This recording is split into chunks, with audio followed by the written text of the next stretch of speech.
So the next topic is a constructor. Before we go for a constructor, we have to know the methods. What is method means? It's nothing but a functions. So we are going to derive some function. For that purpose, we move to the methods. So this is the syntax to derive a method. First one is a type name. Type name is, it may be a specifier. It may be a void or integer or whatever. So we have to specify the type name. And then if the function needs some parameter means we have to pass within this bracket. So type name and then a function name and a parameter list.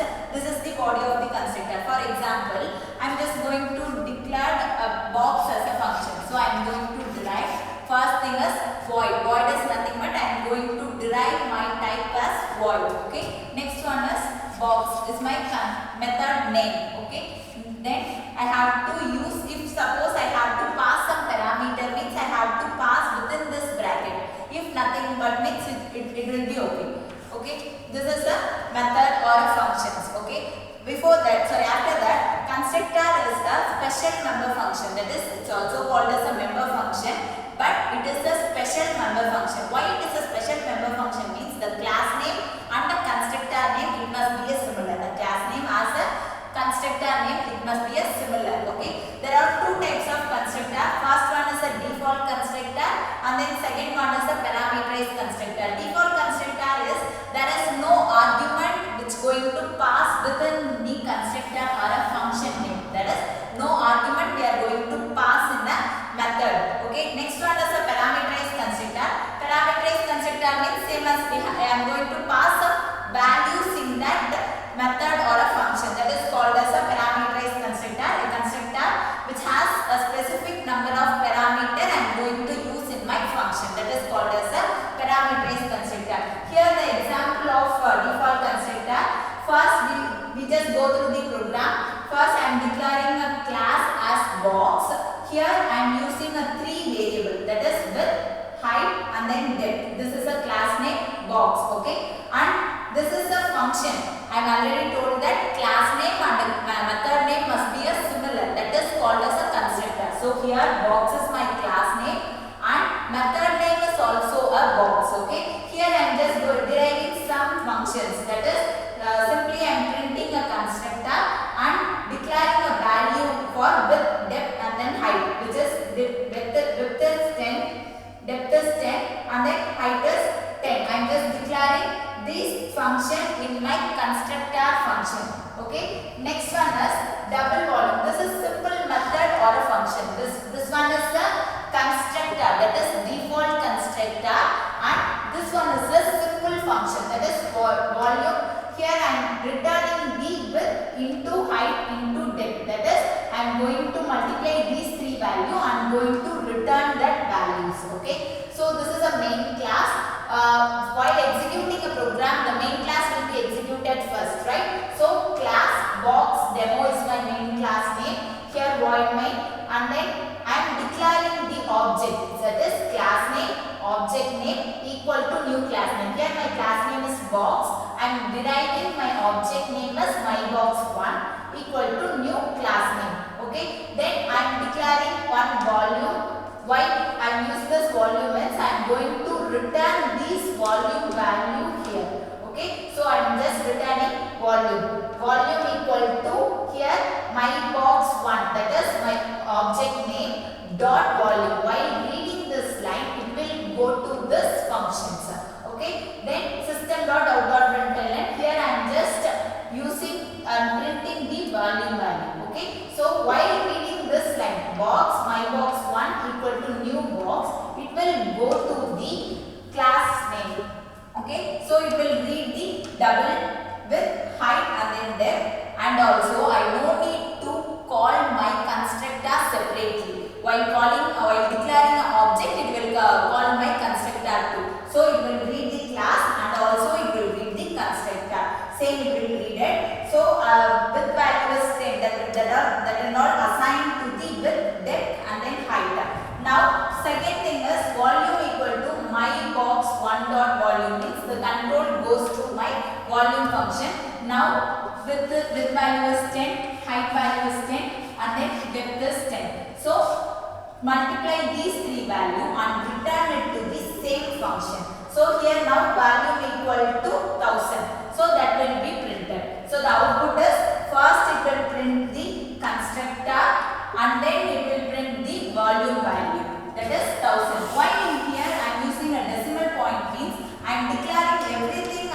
double. That's why here is a decimal value. So this is the output for this default constructor program. So the next one is a parameterized constructor.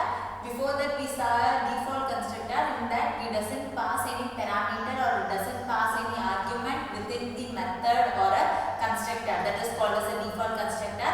And a parameterized constructor, we are going to pass some specific number of parameters or specific number of arguments within the method or within the constructor. That is known as a parameterized constructor. Here the example, while compiling, the control directly goes to the main function. So here I am declaring a main class as box demo. Within the class I am just declaring a main method. So in that we are declaring two objects. First one is my box 1 and second one is my box 2. So here I am declaring the two objects for my base class. So box, my box 1 equal to new box of 10, 20 and then 15. While reading this line, the control goes to the box class. So the box class is here. So here it will read inside the box class I am just declaring width, height and then depth. Okay, and then so width is 10. So it allocate width as 10 and then depth as 20 and then height as 15 for the box 1, my box 1. And then next one is my box 2. So my box 2 will 3, 6 and 9. So again the control goes to the main class and allocate the value for width and then depth and then height. So 3, 6 and then 9. So the my box 1 value is allocated and also the my box 2 object value is allocated. After this, reading this line, double volume. Okay, volume equal to my box 1 dot volume. So while reading this line, it will go to the volume functions with the my box 1 value. So here the volume functions, here the volume functions, it will return width into height into depth. Okay, so box 1 value is 10, 20 and then 15. So the 3000 value is stored in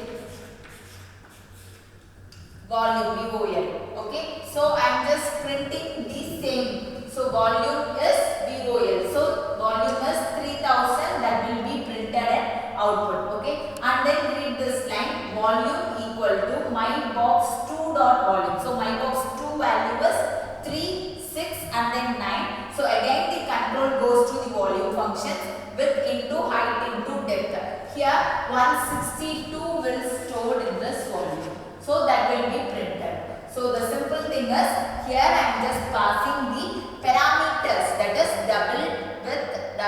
width and then height and then depth value pass within the constructor or within the method, that is known as a parameterized constructor. Okay, so the output of the volume is 3000 and the output of the volume is 162. Okay, next one is the operator overloading method. So what is overloading? I am just going to pass more than one method or more than one function within the one class, that is called as a overloading. So when two or more method within the same class with the same name of the function. So here the two types of classes. First one is changing number of arguments, that is within a class or within a method I am just going to pass number of arguments, right? So number of argument will be changed, or else number of data type will be changed. Here the example is, so first I am declaring void test as my method. Within this int a, I am just passing argument int a. Second one is void test, the same method, and passing value is different, that is data type is different, that is my second method. Data type is different, int a here and double a here. Okay, next one is number of arguments. Just see this. Here I am declaring one value, here